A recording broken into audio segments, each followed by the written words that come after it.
بسم اللہ والصلاۃ والسلام علی رسول اللہ وبعد۔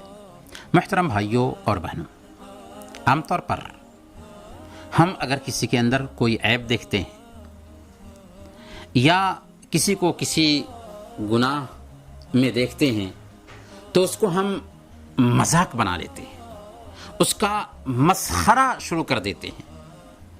تو مسخرہ پن یہ اچھی بات نہیں ہے، کسی کو مذاق اڑانا اچھی بات نہیں ہے۔ اللہ تعالیٰ نے سختی کے ساتھ اس سے ہمیں روکا ہے۔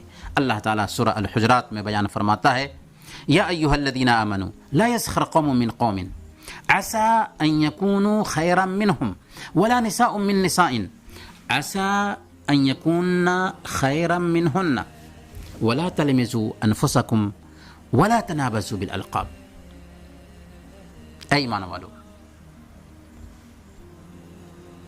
کوئی کسی دوسرے کا مذاق نہ اڑائے، کوئی قوم کسی دوسری قوم کا مذاق نہ اڑائے کہ ہو سکتا ہے کہ وہ ان سے بہتر ہوں، اور نہ کوئی عورت کسی دوسری عورت کا مذاق اڑائے کہ ہو سکتا ہے کہ وہ اس سے بہتر ہو۔ وَلَا تَلْمِزُوا أَنفُسَكُمْ، اور نہ ہی آپس میں ایک دوسرے کے اندر عیب نکالو۔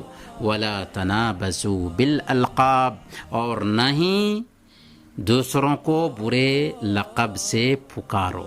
تو نہایت گھٹیا عادت ہے ایسے لوگوں کی جو دوسروں کے اندر عیب نکالتے ہیں، دوسروں کا استہزاء کرتے ہیں، دوسروں کا مذاق اڑاتے ہیں۔ اللہ کے نبی صلی اللہ علیہ وسلم کا اسوہ یہ ہے کہ ہم اگر کسی کے اندر کوئی عیب دیکھتے ہیں تو ہم اللہ سے عافیت کا سوال کریں اور دعا کریں، الحمدللہ الذی عافانی مما ابتلاک بہ وفضلنی علی کثیر ممن خلق تفضیلا۔